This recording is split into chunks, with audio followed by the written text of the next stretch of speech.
Gigi, coming to you first, taking in a view from you.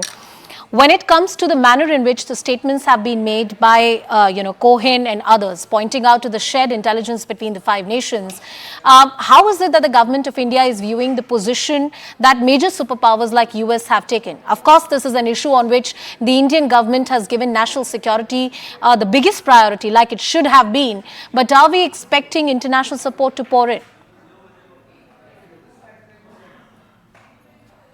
First of all, the very basic point is Canada has not given any sort of proof or evidence for the allegations that they have made against the Indian government.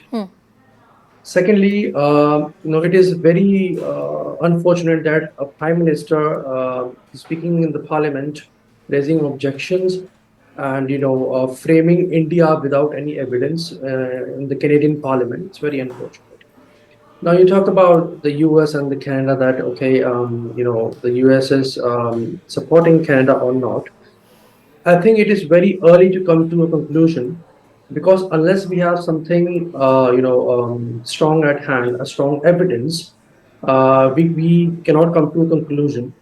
And one thing I would like to point out in this that the Hardeep Nijjar case, which we are talking about here, the Canadian government, we have all the indications.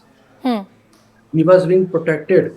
The Hardeep Nijjar, who was a terrorist, he was being protected by the Canadian government. Balraj Singh Nijjar, who is the son of Hardeep Singh Nijjar, he gave a statement in which he said Hardeep Nijjar was constantly in touch with the Canadian Security Intelligence Services, CSIS, and we used to meet them once or twice every week. In fact, in advance, before his murder, he was apprised by the intelligence of Canada that you should avoid going to the Gurdwaras, you should avoid daily life.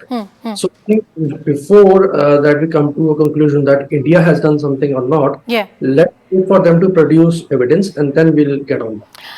One more aspect I'd like you to speak about before I move on to our other guest who's with us on the broadcast.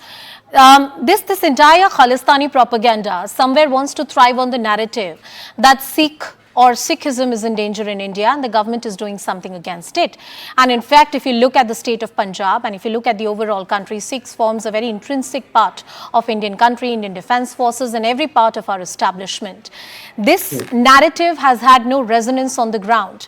Why do you think that a particular section of population, especially in these countries like Canada, Australia, have got the kind of political subterfuge to put out this kind of narrative, which at home finds no resonance? See, I'm very keen on giving a very to-the-point answer to your question. Sikhs are not under threat in India. Sikhs are under threat in countries like Afghanistan and Pakistan. Recently, we saw a bomb blast that happened in Afghanistan, and literally the Sikhs had to carry Guru Granth Sahib Maharaj on their head and come to India. So life is in danger there. So this is a whole propaganda, I must tell you. Basically, the Khalistani elements, they are in connivance with the Pakistan and some other Western countries, which I would not like to name them right now. What they want to do is they want to create a narrative and they want to play a victim card. This is a concept we call the radicalization through victimization. So what they want to do is they want to paint a label of Khalistan on every Sikh. They want, to create a friction between the Hindus and the Sikhs. They want the agencies, the Indian agencies, to respond, to retaliate. They want Hindus to retaliate so that there is a communal tension between them. And that is how they want to bring this Khalistan movement on the world map. No, I agree with you, and to that point answer that this is exactly the modus operandi of radicalization that takes place. We also have Mr. Ashok Sajjanar, the former diplomat, joining us on the broadcast. Lieutenant General KJ Singh, who's a defense analyst, is also joining us. Good evening, gentlemen. Thank you so much for joining us on the show. DN Baxendale, coming to you, taking in a view from you. The recent, worsening of ties between India and Canada and the kind of steps that have been seen, and the manner in which the statement has come in that this was part of some shared intelligence, and the US diplomat has spoken about it, how do you see that? And does it also mean that somewhere it is a possibility that superpowers like US or Australia, countries who are important strategic partners to India, will somehow be involved in this, or this will remain a purely bilateral issue between the two nations? Dean. Well, first of all, there's still a question with regards to the actual intelligence information that the U.S. shared with Canada. I think that from my sources and an article that I also and somebody inside India suggested that they shared information that could have drawn a conclusion that the Indian government was involved, but there is no direct evidence at this point or smoking gun that is tying the Indian government to the murder of Nijjar. So where do I see this going? I think right now the importance of India in the geopolitical struggle of West versus the East, or communism or totalitarianism versus democracy and freedom, I think is playing out in this particular issue.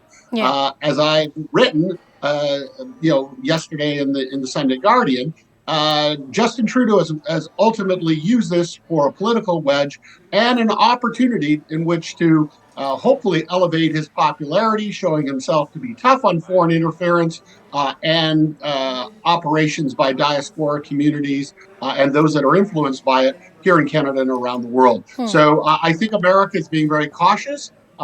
They want to support their ally Canada, but at the same time, I believe that there's much more to this story, and no prime minister or individual goes forward with such an allegation in the middle of a major RCMP murder investigation without having irrefutable proof. And I'm not sure that that is in his hands at this point. All right, if there is irrefutable proof, and you're right that there is a statement of David Cohen on record, but if there is irrefutable evidence or not, let me also try and cut across to Mr. Ashok Sajjanar, who's with us on the broadcast. Mr. Sajjanar, yes, the statement by David Cohen and what Justin Trudeau said earlier, it's being added up by various international publications, but does that really tantamount to any kind of evidence? No, I don't think so. I don't think it adds up to any evidence. Let me just make 2 points. Yeah.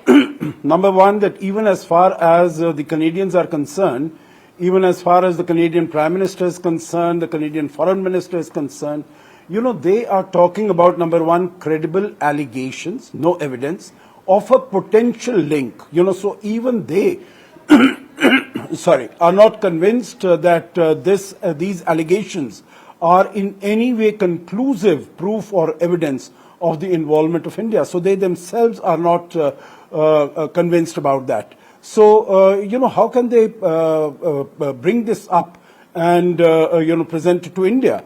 Number two, the investigation has not been completed. It's in the middle of the investigation. And then for the Prime Minister to go to the Parliament and to make this, totally unsustainable and irresponsible statement, I think this is totally uncalled for. Yeah. The third point that I'd like to make is that even the Premier of British Columbia, who is a partner of, who's from the Liberal Party, who's a partner of Prime Minister Justin Trudeau, he himself has said that any of the intelligence or information that has been shared by Justin Trudeau with him, it's all from the what is the information that's available in the public domain.